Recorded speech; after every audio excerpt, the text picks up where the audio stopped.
These fighters managed to roll back the clock with performances that reminded us all of their prime years. And what better place to begin with than this absolute classic from Robbie Lawler. We all knew that this Octagon legend and former champion was going to retire after this one, win, lose, or draw. Robbie had fallen on a tough run of form prior to this, and it was clear that his best days in the sport were behind him. However, what we did not see coming was an insanely violent and quick stoppage of the incredibly tough Niko Price. It was like Lawler went out there and brought his prime form out for one quick and ruthless finish, hammering Price with shots in the clinch that caused him to drop. MMA retirement fights rarely go this well, especially with an opponent as dangerous as Price. And yet, Lawler showed up and turned in a truly excellent and vicious performance. The version of Mirko Cro Cop, who eventually left Pride and found his way to the UFC, never did manage to reach the heights he did back in Japan. But after cutting ties with Dana White's promotion, Mirko found his way back onto Japanese soil for one last major run, entering the Rizin 2016 Grand Prix. And against all odds, the aging Cro Cop won the thing outright, rolling back the clock and delivering some scintillating finishes in front of an army of devoted fans. He fought 3 more times before his eventual retirement, winning them all, which left him as a rare example of a guy who ended his career on a 10-fight win streak. Tito Ortiz is known these days for his tendency to forget how to speak the English language, but in his prime, he was as good as it got at 205 pounds, defending that title on many occasions before eventually slipping into a decline in form. So when the UFC decided to match him up with the promising rising talent that was Ryan Bader, an Ortiz loss was the expected result. However, in a shocking twist, Tito caught Bader early, sending the betting favorite to the canvas before locking in a fight-ending guillotine before the 2-minute mark had even passed. This ended a 5-fight stretch without a win for Ortiz and stands as one of the most surprising upsets featuring an old legend we've ever seen. Remember, if you're enjoying this content, be sure to leave a like and a comment before subscribing to the channel so you don't miss a single upload. The Demetrius Johnson, who is currently still doing great work in one championship, is by no means done fighting. But when Adriano Moraes managed to finish him brutally in their first bout, things weren't looking good for Mighty Mouse. At 36, when the rematch came, his fans knew that he would need something special to beat the physical force that was Moraes.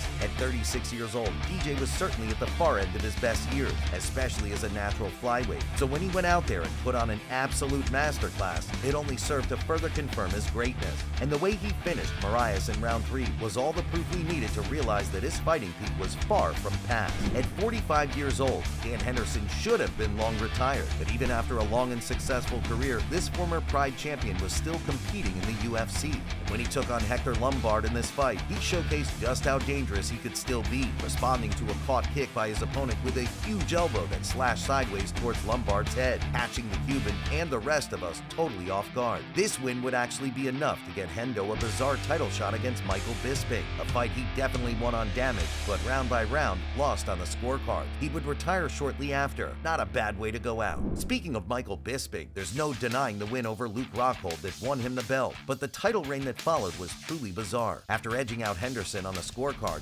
Bisping was tasked with welcoming the long-absent Georges St. Pierre back from his near 4-year retirement. GSP was older and carrying far more muscle with him into this new weight class, but he still looked sharp, attacking Bisping with some real aggression on the feet. And just as it seemed like fatigue was setting in, St. Pierre dropped Bisping with a perfect hook. In that moment, George decided to empty the gas tank, throwing hellacious ground and pound strikes until he eventually found an opening to take the champ's back and put him to sleep with a rear naked choke. A truly special performance to cap off a great career. This is a very recent one, but Jose Aldo's successful return to the UFC was the entire reason we made this video. And despite trying his hand in boxing for a while, Aldo returned to the top 15 of the UFC's greatest division and absolutely schooled Jonathan Martinez on the finer points of MMA striking. This was a clinic and proof that Aldo is still very much capable of hanging with anyone within this division's upper echelon. His boxing looked as sharp as ever, and the way he shut down Martinez's leg kicks was masterful. Another great performance from this all-time great talent. Alistair Overeem was by no means through being a top-level fighter by the time he took on Sergey Pavlovich. In fact, Overeem's longevity in the sport's most dangerous division is still something that makes no sense. But when Overeem was tasked with fighting a knockout artist like Pavlovich,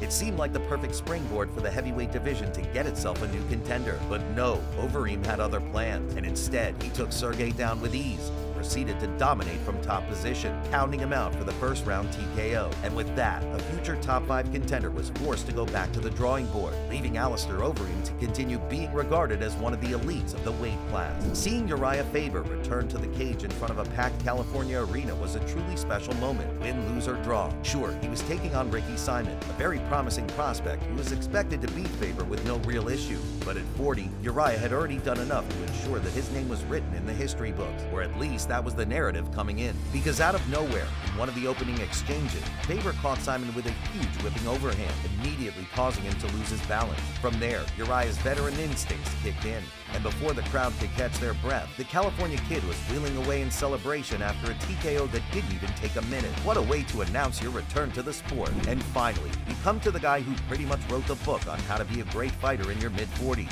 Randy Couture only started MMA as a 34-year-old, so it makes sense that his career went on a little longer. And though he retired in 2006 after a loss to Chuck Liddell at 205 pounds, he would end that retirement a year later, stepping up to heavyweight to challenge the gigantic Tim Sylvia. Naturally, the fans, the media, and even some of Couture's fellow fighters took one look at this 43-year-old and decided that it couldn't be done. Sylvia was too big, too powerful, and in his physical prime. But when Randy went out there and dropped the champion within seconds of the fight beginning, we all knew that we were watching something special. 25 dominant minutes of action followed, with Couture coming out with his 5th UFC title in 2 different weight classes, the gold standard for late career turnarounds in mixed martial arts.